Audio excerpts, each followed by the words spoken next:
পড়ে নাই, তো উনি ডাক্তার ইঞ্জিনিয়ার কেমনে হবে? কোন সাবজেক্ট না পড়লে সেই সাবজেক্টের পণ্ডিত হওয়া যায় না।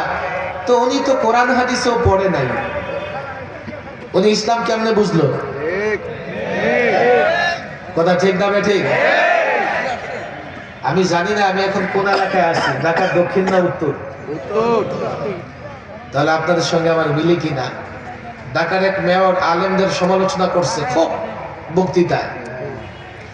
সমালোচনা করে বলতেছে কি জানেন, আমিও আলেম। কেমনে আলেম? আমিও ছোট্টবেলায় আলিফ বা তাসা পড়েছি। যুবকরা নারাজ হবে আমার উপরে। আমি আর পরের জুমায় মসজিদে বসে মুসল্লিদের বলতেছি আমি উকিল, আমি ব্যারিস্টার। মুসল্লিরা বড় বড় চোখ করে তাকায় আছে, হুজুর কোনোদিন তো এমন শুনলাম না।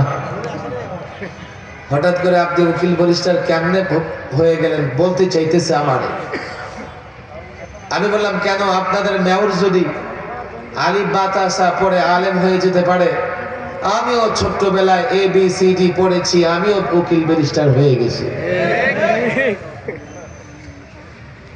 ভাই আমি হাতে পায়ে ধরে বলে যাই, আপনি মসজিদ কমিটির সভাপতি, আপনি সেক্রেটারি, আপনি কমিটির সম্মানিত সদস্য, আপনি এলাকার শিক্ষিত মানুষ, আপনি এলাকার পাওয়ারফুল যুবক, আপনি রাজনৈতিক দলের এলাকার নেতৃত্ব দিয়ে থাকেন, আপনি বড় অফিসার, আপনি বড় চেয়ারে বসেন, আপনি সচিবালয়ে কাজ করেন, আপনি নানান সিটি কর্পোরেশন অফিসে কাজ করেন, আমার কোনো আপত্তি নাই। কিন্তু আপনার সাবজেক্ট কোরআন হাদিস না, সুতরাং কোরআন হাদিসের ব্যাখ্যা ইমাম খতিব আলেম যা দিবে তাই মেনে নিতে হবে। যদি কোনো আলেমের ব্যাখ্যা আপনার ভালো না লাগে, আপনি মনে